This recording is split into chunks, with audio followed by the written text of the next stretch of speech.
Thanks. Ready when you are. Sucker. I'll teach you to show up. Okay. Okay, a meeting of the Pennichuck Water Special Committee was held Wednesday, September 10th, 2025 at 7:03 p.m.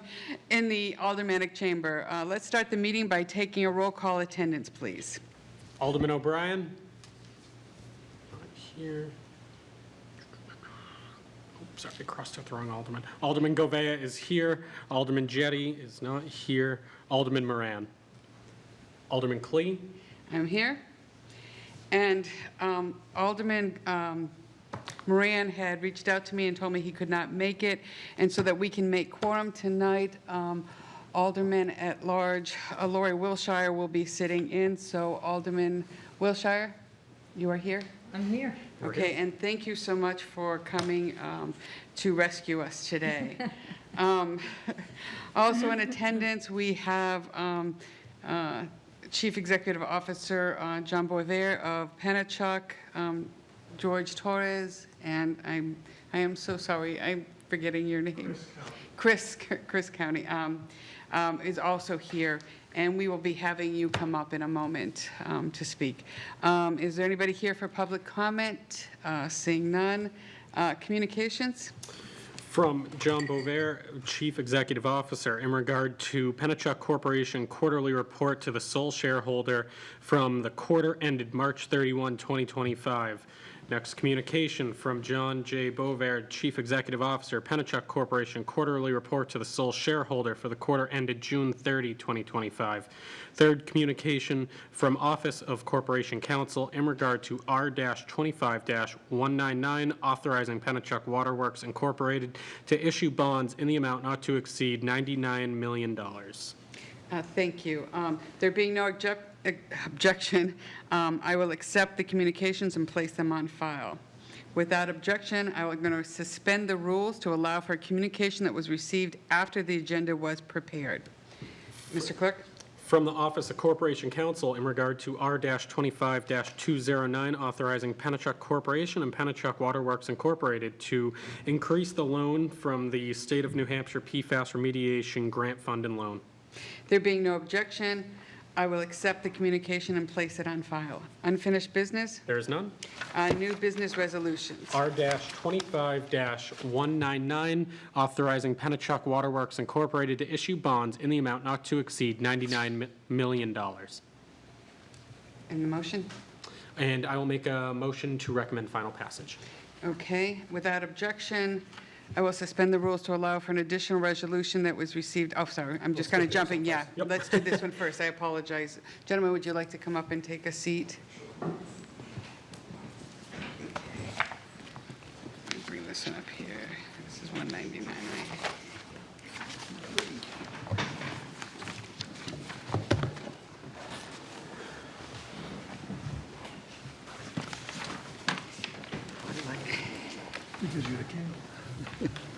And would you like to talk to Sure. this resolution? Thank you. This is John Boisvert. I'm the CEO of Pennichuck Water Works. And with me tonight is George Torres, our Chief Financial Officer, and Chris County, our Chief Operating Officer. I am going to turn this over to George from the standpoint of the shareholder reports are one of his primary responsibilities and the most knowledge, as well as in detailed knowledge that can answer the questions, as well as the other items on the agenda tonight too. Kristen is here. Chris will be able to speak specifically to the increase in the PFAS remediation loan for our treatment plant upgrades. And if there's any other questions, I'm sure all three of us can be able to answer them tonight. Okay, thank you. Mr. Torres? So good evening. Thank you for having us. Submitted for this committee's review and subsequent approval and acceptance is the quarterly shareholder report through the end of June. Essentially, there are a few main takeaways when you review the report. While you do see through the first 6 months of the year, there is an increase in the revenues overall. Most of that is really because of a QC pack order that was approved for 2023 capital expenditures that Pennichuck had proceeded with. That order was late, should have been in the prior 2024 fiscal year, but because of the docket schedule on the PUC, and probably a little bit is of our fault because of the merger and consolidation that was put forth to the PUC that was subsequently approved, that docket was delayed. So we did get an approval of that docket in that order in March of this year. So that essentially was the main driver of the increase you're seeing year over year. It was about a 4% increase in relation to it. Unfortunately, though, we also saw a very material increase in our operating expenses. That exceeded about 10% over year. And that's really attributed to two main factors. One, as you would expect, we did see a material increase in our overall G&A related expenses. And those are I'm sorry, you're using acronyms. Oh, Could you sorry, just general tell me- administrative, I was going to. Okay. Our general administrative expenses, which really relate to our health and benefits, we did see material increases in those expenses. We're not immune to other entities, and we did see sizable increases in those. But we also did see our purification expense increase as well. And that really relates to a couple of things. One is because of the PFAS regulations and some of the stringent regs that have come out recently, we've had to modify the way we actually treat some of this water. In other words, we've had to increase some of the change-outs of our filter media. Filter media that ordinarily, and Chris can speak to this, we wouldn't change out for a number of years, are now being changed out on an annual basis. Now, why is that important? One, it's very expensive. Right now, just in the filter media alone, we're budgeting about $2.1 million just for the filter media. Expenses that you wouldn't see maybe once every 3 years. Now you're seeing those on an annual basis. But more importantly, those expenses used to be capitalized. They're now, because of the switch over to an annual operating expense, they are now being reflected through the P&L. So now you're seeing not only that $2.1 million being changed out more frequently, it's also showing up on an annual basis on the financials. So that's really the main driver of those operating expenses, and that's really reflected when you get down to the pre-tax loss all the way down to the decrease in EBITDA from an operational perspective. As you look further through the report, when you look through the balance sheet, there's really not much material change there. You do see a drop from year-end 2024 through June 30th, 2025, and that's really relative to the decrease in our equity related to the loss that I just spoke of earlier.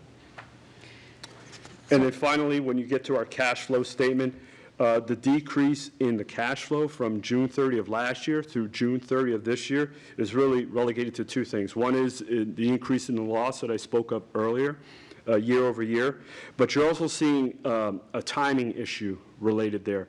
We did have some material expenditures related to the chemical feed project, which is a multi-year project.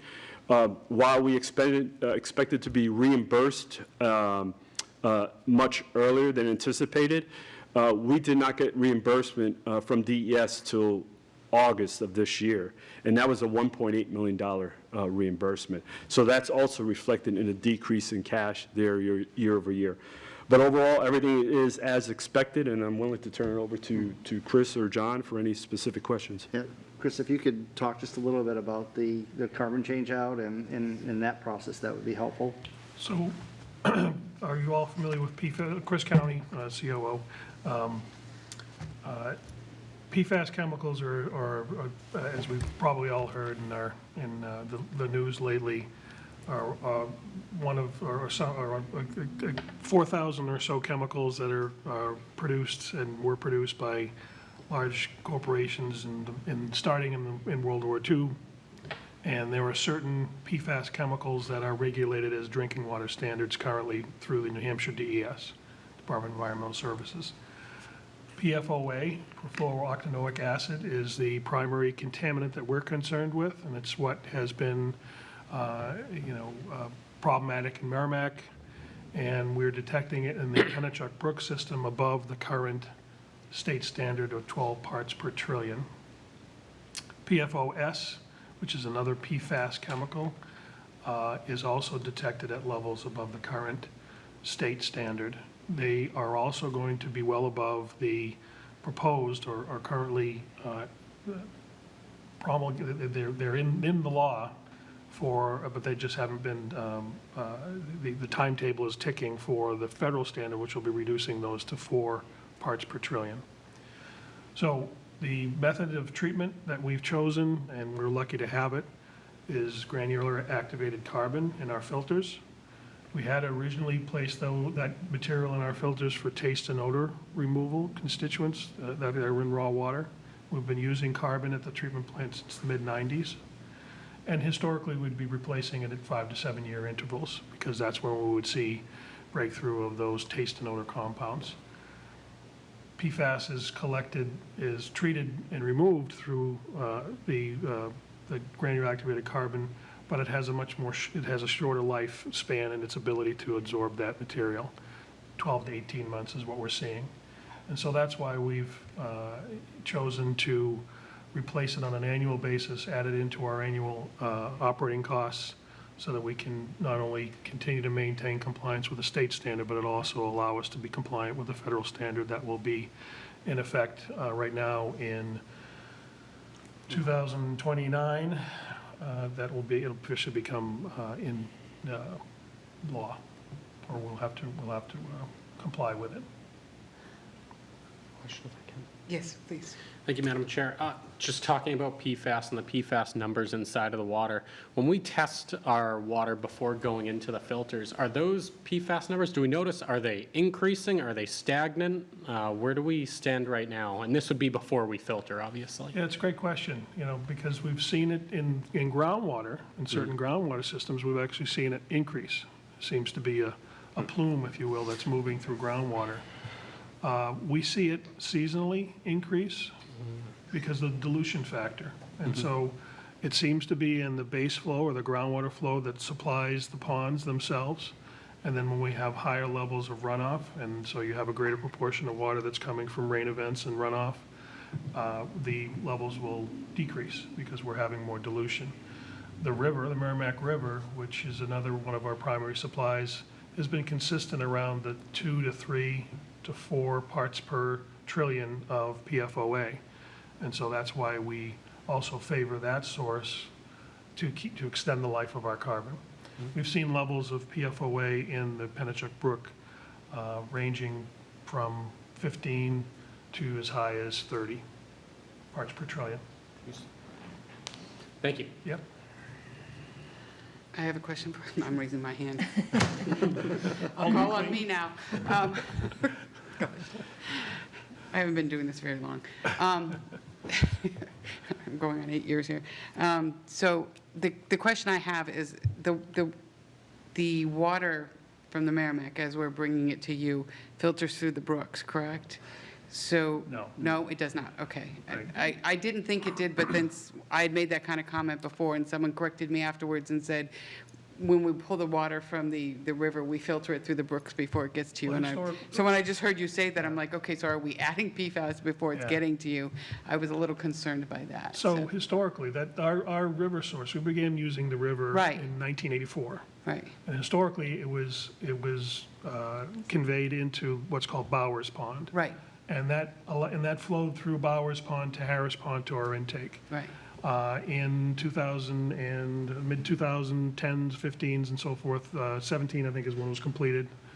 Yeah, We connected it directly to the plant. So we have the ability to feed it in 3 locations now. Okay. We can allow the water to flow into the Bowers as historically it had, Okay, into the Harris Pond, or directly to the plant, bypassing the pond system completely. Okay. And right now, under normal circumstances, we blend from the 2 sources. okay, okay. So we don't, the fact that we're seeing this in the brook, we're not adding PFAS to the river water at least. Right. But we still have concerns about it being in the brook. I Right. get that. But yeah. we're trying to maintain the raw water at below the current state compliance level, and then, in essence, polishing it through the filters Okay. to get it to below detection limit, Okay. which is our goal. Is there any other questions? And I have one more question for you. I won't raise my hand this time, but, because I'm unreliable to call on myself.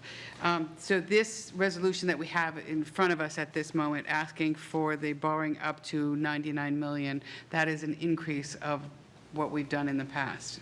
Correct. I don't remember ever seeing this number this high. And that is because of all the things that you've stated, some of the issues that we've had with, while there was an increase in the revenue, there was a delay in things, basically because of the merger and because of different items. And even, you mentioned something about the $1.8 million reimbursement from DES was delayed and so on. So is this still going to be an annual thing? Next year, you're going to have to come in and request something, or 2 years? Hopefully not, no. So, This is an anomaly, is what you're saying? Well, it's normal. Oh, It oh, it is normal. this high? Five-year plan of financing. Okay. So it covers 5 years. Oh, this is the part of the 5-year? 5-year, yes, yeah. so the last time you would have seen something similar to this amount, although I will admit it was much lower than this, was back in 2020. Okay. Because essentially, we had to put forth through the BFA a 5-year plan of financing. And what that does is it gives them kind of a schedule of what we may be bonding for. Because they have a limited cap that they receive on an annual basis, and they essentially provide bonding capacity for all entities in the state that require it. Okay. So we have to put forth essentially a schedule, what can you potentially expect from us over a 5-year period? That last 5-year period expired with the last April issuance that we did last year, okay? So what you're seeing in front of you now is for the next 5 years. So while it is an increase over the prior 5-year plan, it's not an annual issuance. This should cover the 5 years for specifically our expected 5-year capital plan, as well as potentially encompassing some refinancing of existing co-bank debt that was assumed under PWW with the completed merger of the PEU and Pittsfield sister utilities. PEU had, at that time, about $13.5 million when they merged with PWW of debt that they had accumulated through an entity called CoBank. Essentially, they were the only entity that they were able to borrow from, just because they didn't have the critical mass, say, a PWW does. That was essentially commercial paper. There was about, I believe, 15 loans issued over the years for PEU. And similar to PWW, they were loans issued to cover their capital expenditures on an annual basis.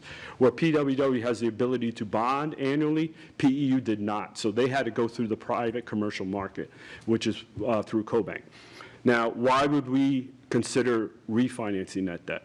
Well, number one, when you look at that debt, the debt is 20-year debt, where we could potentially bond for 30 and 35 years. Why is that important? Because a lot of the assets that undergird those notes exceed 20 years from a weighted average calculation. Many of those assets, many of those loans, on average, the weighted average life of those loans are just under 30 years. So essentially, you're paying off 30-year assets within, roughly speaking, within 20 years. Well, if there's enough useful life in those assets, we could potentially return those under bonded debt scenario. That debt could be financed over 30 or 35 years. Now, why would you want to do that? Well, number one, if you have enough useful life in those assets, why not?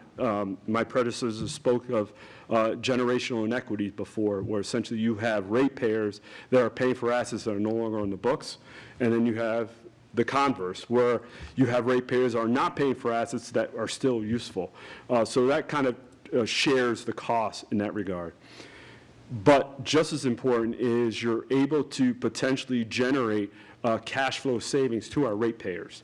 When you look at the weighted average cost of the interest rates of those loans over the 20 years, it's about 5.29 is the weighted average cost.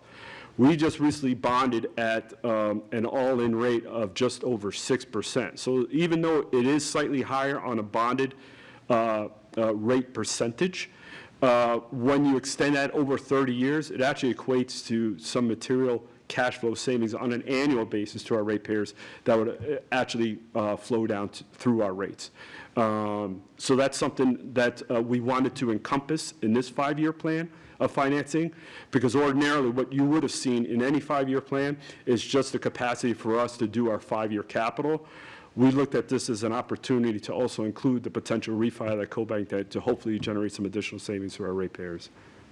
So if I may, when we talked about the merger, one of the things that we talked about, and you kind of stepped on that, was that part of the merger was it allowed us to have better overall financing for those smaller loans, the co-bank loans and so on. We could get a better rate. Correct. We could get better years, as you pointed out, and so on. So this $99 million kind of takes on the entire organization and we're not just looking at PWW anymore. And in the past, we looked, the bigger number we looked at was PWW. This is for the- So now I'm looking at the entire picture and not the smaller one. So that does make it. That's correct. So for the listening audience, for those that are listening to this $99 million may be a shock, but we're looking at a bigger corporation now, a bigger company than those Yeah, the three prior, little ones that we used to have. the So- prior 5-year plan was Right. about 57.5. That was Right. only for the historical PWW. Right. This 99 million covers the new, All of the new ones. fully merged entity. Right. And again, this is borrowing up to a total, doesn't mean that we're putting ourselves into debt. That's correct. For $99 million. That's correct. This is just giving you a not to exceed. Yep. It's giving you that wiggle room that you can now take that loan, renegotiate it, possibly not use co-bank, possibly use a different bank where you can get a better. Well, we and so on. cannot, no longer use co-bank for the PEU communities because of the co-bank structure and. It's too big now. for co-bank. Yeah. So I get that. I understand that. Now This you is- have to use it. But you can take what you have, because the co-bank's loans still exist, correct? They do. They didn't default. They and do. force you to pay them off. But No. So they exist, but you can now take them and renegotiate them with another bank, is what I meant to say. Well, Or with we whatever wouldn't- bank you're using. Well, Or PWW. just to clarify, so that debt, when everything was fully merged under PWW, it was fully subordinated under PWW. So while those loans are still there, Right. They're now under the I get PWW that. moniker. Those loans range anywhere from, now, again, this is for over a decade worth of loans. I think the lowest rate loan was about 3.25%, 3.5%, where the more recent loans were in excess of 7%. Yeah. Okay, which is far above what we can bond for at the PWW level. So while, yeah, some of those loans were at really low rates, but that's why I speak to the weighted average cost. When you combine all of those and look at it from a weighted average perspective, it's not that much different than what we could potentially bond for. Okay. So this is, I just want to, Right. and again, just to be a little bit more about the larger number, it includes, everything in PWW plus the added to the other entities. And the 99 number includes also the refinancing Right. of existing debt that's already on the books. So that's why the number is much, Right. much bigger than Yeah. it would have been under normal Yeah. circumstances. I just want to make it clear for those that are listening, to scrutinize, to say, why did this number go like almost 3/4 higher than it was in the past? So they can know that the company itself is, Yeah, think about the PEU. Twice as big The as co-bank debt is like yeah. refinance, doing a Exactly, refinance on your home. exactly. So all the things you mentioned. I did Yes, think of a please. question if I can. Yes. Thank you, Madam Chair. So I'm looking at the communication we received from our Corporation Council, just kind of going over the breakdown of what that 99 million will go to. And I look at point number 2 on there, to fund up to 4.5 million for various costs to issuance of the new bonds, including transaction costs, capital interest, and if necessary, any appropriate credit enhancements such as a debit service, a reserve fund, or other credit measures as may be determined by PWW in response to prevailing market conditions. Can we just go over that? That number, for whatever reason, just kind of seems high to me for what it is. The 4.5? Yeah, the 4.5.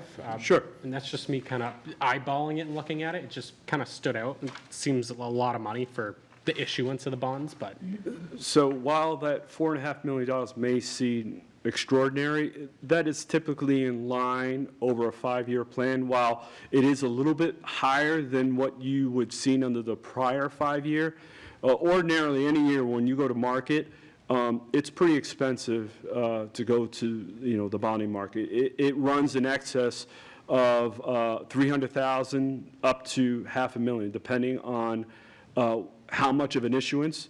And I will say, most of those costs are fixed, okay? So generally, whether you're, selling at, $12.5 million at premium, or you're selling at 14, the fixed costs are pretty much the same. Those are negotiated, and so we kind of know what we're going in. The variability would be, there's a piece that's based upon the offering size, which is paid to the underwriter. That could actually fluctuate on each issuance.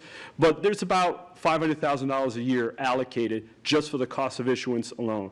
Then you do have in there, I believe included in that cost is a piece for associated with the retirement of the co-bank debt. With that debt, when you read through the documents, there are make-whole provisions and breakage fees associated with it. So essentially, what they're saying is, okay, you can retire this debt early, but you still need to make us whole for the interest you would, if you would have taken the full 20 years. Gotcha. Unfortunately, that's the price of doing business, and then there's also a breakage fee. But even with that, when you look at the metrics of that, it would still be more cost-effective to bond that debt, even with just to, pay those fees as well. So that's essentially what you're looking at there. If I can follow up. Yes, by all means. Yeah, okay, so if I'm hearing that, 4.5 is really, for lack of better terms, just cost of bonding, cost of doing business. Yeah, Okay. yeah. 4.5. That's fine, or 4.5, excuse me. 4 point, yeah, but it's like 4.5% But- of the And loan. it's an up-to number. So that doesn't mean that we're going to spend. What happens is, when we go through this and put the schedules together, as you know, we'll have to get Garner board approval at both PCP and PWW. We'll have to get the city approval, and we also have to put a petition that has to get approved at the PUC. The last thing we want to do is underestimate this, and then we get into year 3, and we wind up we're exceeding on the cost of issuance. We have to then go back and get a new petition to put through, which is a several-month process to do. So we put enough headroom. Do we expect to fully spend that $99 million? No. But I have to leave enough headroom here that we don't have to come back and revisit this whole process again. We do that a lot when we're doing our bonds and so on. We do the not to exceed. Correct. So that we don't have to. Correct. Come The back. lawyers make sure that we put that language in there, so. Yeah, it's, the last thing you want is, when we're doing our contracts, is to have to come in with change orders of. Exactly, Yeah, so that's exactly. kind of, we're used to that. That's why I refer to your up to as the not to exceed. Yeah. So, Alderman Wilshire, do you have any questions at all, or? No, I'm good. I know you've got an inside view of all of this, so I've your read questions this get before. answered She, elsewhere, I know. Yeah, she's probably rolling her eyes a little bit. Oh, we're talking about this again. It's always interesting to hear you speak, George. Is Oh. there anything you wanted to Very add to it at all, or? No. No, I know the experts have it all. And I really appreciate you speaking to this and giving us such clarity. But, and I'm sorry I interrupted you before, but sometimes we all use acronyms that we're familiar with. No. But, I mean, even me, I've heard a few of them, but even sometimes when I hear the QC pack, and I'm like, okay. Qualified capital. Yeah, project. it took me a few minutes to get it, because we use a lot of those terms even in other entities too, so. Okay, let me get back to my little script here. I've kind of lost it in all my paperwork here. So I think at this point, if there's no more questions, let's vote on it. All those in favor of R 25-199, say aye. Aye. And those opposed? And that passes. Okay. Thank you. So, without objection, I'm going to suspend the rules to allow for an additional resolution that was received after the agenda was prepared. Mr. Clerk? R-25-209, authorizing Pennichuck Corporation and Pennichuck Water Works Incorporated to increase the loan from the State of New Hampshire PFAS Remediation Grant and Loan Fund, and I will make a motion to recommend final passage. Okay, and this one is the 209 one. And this increases the loan to, where the number is, okay, the 450,000 to a loan of up to $17,500,000. Is that correct? Correct. Okay. And again, the reason for the increase is So, because of the increased cost and so on, as we were talking Yeah, about? and I'll turn it over to Chris on that one. Okay, So, thank you. Chris, why don't you So comment? this project was contemplated in 2023. We did a study to determine the need, and from that study, there was an estimate that was created at that time. The estimate supposedly included, strong contingencies for cost escalation and just a 30% contingency allowance in that project. We went through design in 2024 for bidding in 2025, and when we opened the bids, they were all very close, but unfortunately, they were well over the estimate that we felt was pretty conservative when we started the process of talking to the folks at the PFAS remediation loan fund to secure the funds.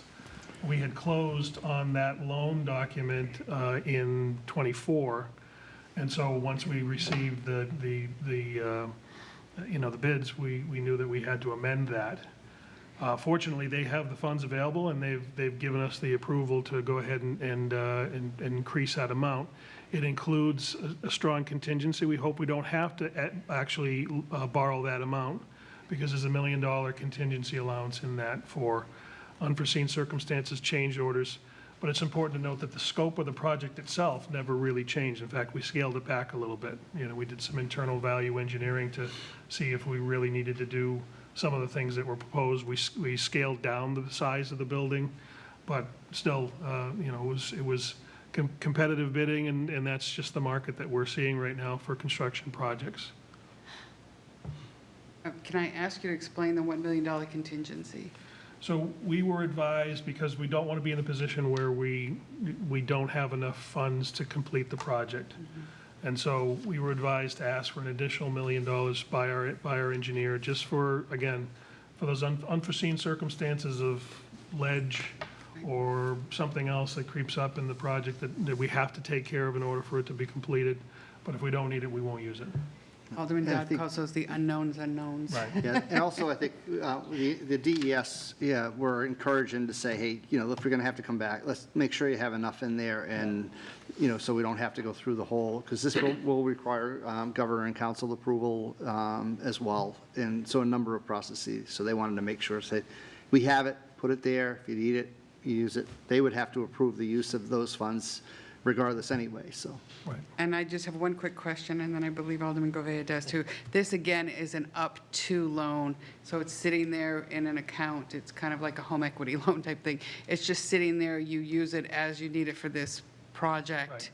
And if you don't use it when the project's over with, does that go back to the Goes back to the state? remediation Okay, loan. that's fine. Alderman Govea. Thank you. So this is a grant and loan fund. Is anything granted to us, or is this all loan? All loan. And what are the terms of that loan? George? So essentially, it operates similar to any SRF loan that DES puts out. So it essentially works during the draw period, which is the construction period. We can borrow against up to that $17.5 million once approved at 1%. And then upon project completion, 6 months after the project, it then converts into a term loan, which I believe the rate on it now is projected to be about 3.5%, I believe, somewhere. I could be wrong about that, but it's about 3.58, I think. In other terms, much lower than any Well, other yeah. conventional funding. Yeah, and again, if we could use DES money all day, we wouldn't have to bond. Yeah, and this- yeah. We wouldn't have to bond. But unfortunately, DES does not have that capacity, and we have to go the bond route. But yes, it's much less expensive. The cost of issuance on an SRF loan is maybe $10,000 to $15,000, and that's inclusive of the legal fees. Whereas, as I spoke of earlier, bonding is several $100,000. Yeah. And the nice part about this, as George said, we use it as like a construction loan until you actually Yeah, finish. yeah. Where this project is going to go over 2 years, the bonding, you'd have to find something that would go used and useful this year. So we're taking this year's funds, and you just kind of move it along, and we can worry about it and close at the end. Whereas if we had to use bonding, we'd have to find parts of the project, we'd have to parse the project out in order to be able to make it what's called used and useful for it to be able to apply for Through the the bond. QC Through PAC the process, yeah, and then get process. revenues for it. Yeah. Right. So, And for those listening, the SRF is the state revolving fund. Correct, That's correct. Okay. Were your questions answered? all set. Okay, thank you, and I'm good. you're good, okay. She's Okay. heard this a bunch of times. And I'm sure you have nothing to add either, so, okay. You read this, correct? Yep, Okay, just good. call for the vote. Yep. So, all those in favor of the motion, say aye. Aye. And those opposed, and that motion carries. Thank you. Okay, thank you. New business ordinance None? and general discussion? I do have one piece, if you don't mind. Yes, please. Just a question for the team here while you're here. How'd the merge go? Is it everything you planned it out to be? Is it smooth sailing? Is it rocky? Where do we stand on it? We're still suffering from a little bit of a hangover effect with that. And I'll turn it over to John in a minute, but there's a lot that's been impressed upon us from the PUC and the regulators that in terms of reporting and follow-up to see whether this merger was to the benefit of the ratepayers. But yeah, there's a lot of internal dotting of the i's and crossing of the t's when you merge three separate utilities.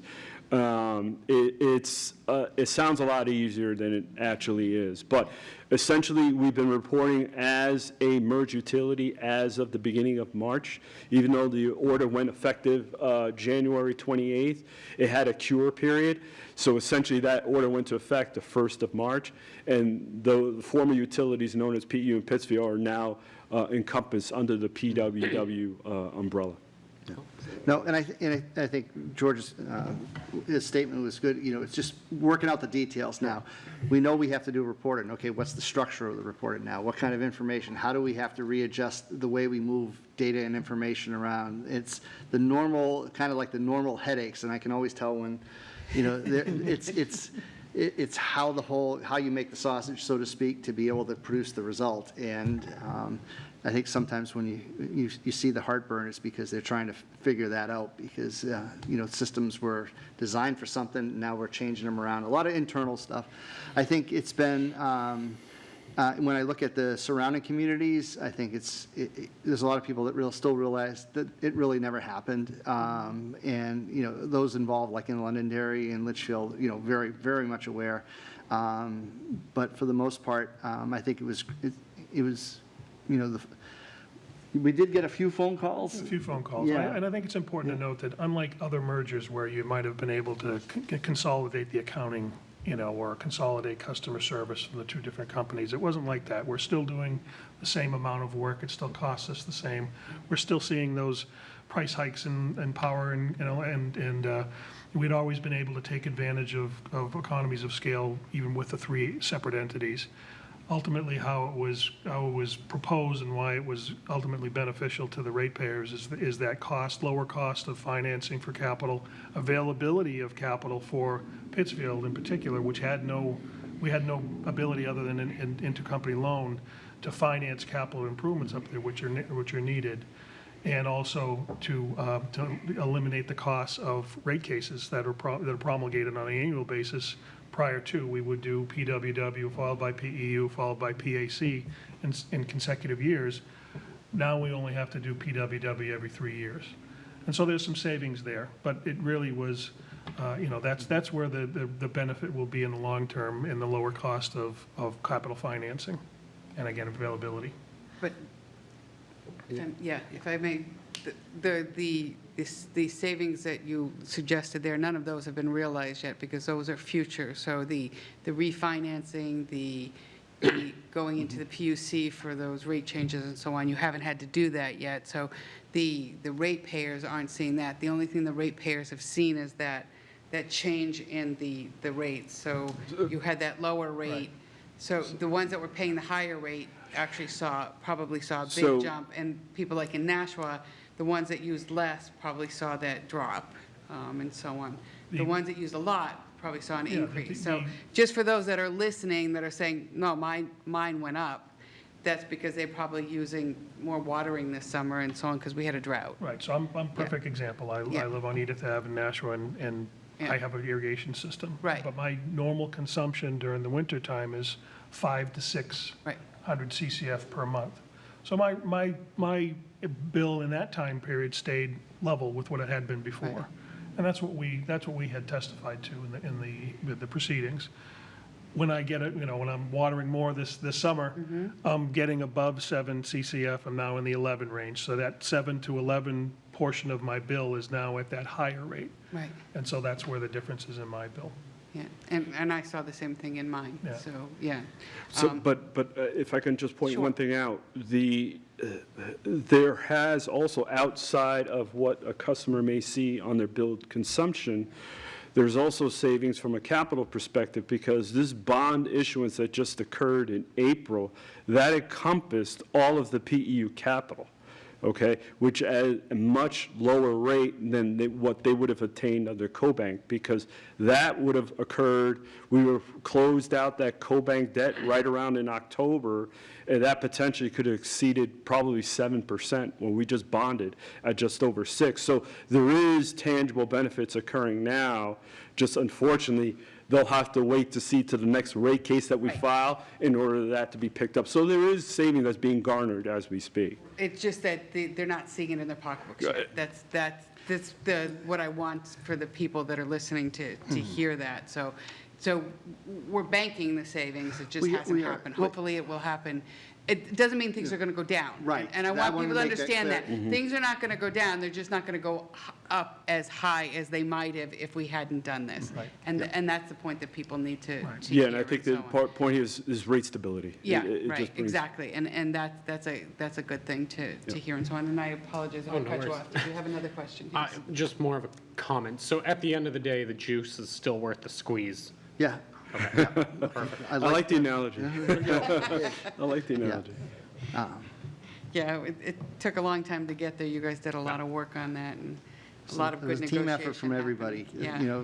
here at the city and PUC, all the surrounding communities that were involved. It was a lot of work. And I can't help, I have to comment, when we had a meeting not so long ago, and we had a lot of people testifying on a whole nother subject here, there were a lot of people from Hollis that were here, and oddly enough, Hollis really has wells. There's only a very small portion of Hollis that is getting Pennichuck water. Right. I think it's Pine Hill Road or something like Right. that. There's the tiniest section of Hollis, and the majority of people that were speaking were from Hollis. I think the entire street must have come out. But, yeah, I have a lot of friends in Hollis, and they're like, we don't do Pennichuck. We have a well, We don't have any kind of municipal water. So I just want to make that clear that Litchfield, Merrimack, they're a lot of the users, as well as Nashua and so on, not so much Hollis, who were a lot of the speakers that were there. So, so anything that happens with Pennichuck does not affect the town of Hollis. So, anyways, Alderman Wilshire, do you have anything you wanted to comment on? don't. No? I'm good. I do. I was going to wait for the remarks by Alderman, but I'm going to make it now. I want to thank you very much for when the upgrade to the system over by Webster and all Bartlett. that Yep. to increase the pressure. I would have loved to see the entire area. There's a little bit of pressure envy going on now. But I did hear. It wasn't that much. Yes, there's definitely pressure envy, but I even heard from Senator Rosenwald, who saw a complete increase in her water pressure. That's great. Yeah, 'Cause she and was- I've heard from others that have said that they've seen a significant increase in their water pressure. Good to hear. I'd like to think that the project, went very well. I think we were certainly sensitive to the neighborhoods. We tried to be as, I think I just heard of really one thing where there was, like any start of the school year and how buses get routed in construction sites but I think we were able to work through that from what I could see. Yeah, I walked through the neighborhood last night, and with the exception of the final pavement, it's pretty well cleaned up. So You did a good job, and like I said, there are neighbors that are like, why not me? But and I'm like, well, your water's coming from Riviera. Sorry, but yours is coming from way down there. And I got asked the same question why. I'm like, I've got the explanation in the email, don't ask me. And I appreciated you indulging me in all of that. I do have to say, while I have seen a decrease in the manganese and so on, I have to clean out my, the filter on my water faucets more than I've ever had to bore. They're bigger chunks now. And And all of a sudden, my water stops. But I've learned how to do that. I'm getting so proud of myself. But Those I'm are not those seeing the old- brown water anymore. those so are, those are those old mains that we continue. Yeah. That financing, long-term financing that Right, you just right. we just talked about, that's what that is all going into, is to, agent infrastructure, compliance with the rules and Right. regulations. And I think that in response to a lot of complaints or a lot of concerns that we had heard from you folks and your Yeah. neighbors, and But- we did that flushing last year that seemed to work out pretty well. We're Yeah. going to do that again, so. I appreciate it. Knock on wood, I hate to say this out loud because I'll go home and have a tub full of brown water, but I have not seen quite as much brown water once in a while, but not bad. Good. And I really appreciate that. A little bit more chunks, and I have to clean up my faucets a little bit more, but everything is, everything's been good. So you 1,800 guys are doing great, mains. and thank you very much. I appreciate that. A pre-1888 16-inch main. That is the main that used to go to the reservoir on top of Columbia. I know, and we keep open building and building and building, The so, open yeah. reservoir that was up there. So, thank you very much. I don't see anybody here from the public, so I don't think we need to have public. We talked, and I still don't understand why we have general discussion and remarks by aldermen. It boggles my mind. I think we need to get rid of general discussion. We still have to work on that. But Alderman Wilshire, I will ask for a motion from you, seeing you are our Gladly, I guest. will make a motion to adjourn. Thank you very much. And all those in favor, say aye. Aye. Aye. And the meeting is adjourned at 7:49, and thank you so Thank you. much. I don't get to adjourn meetings when I sit up there.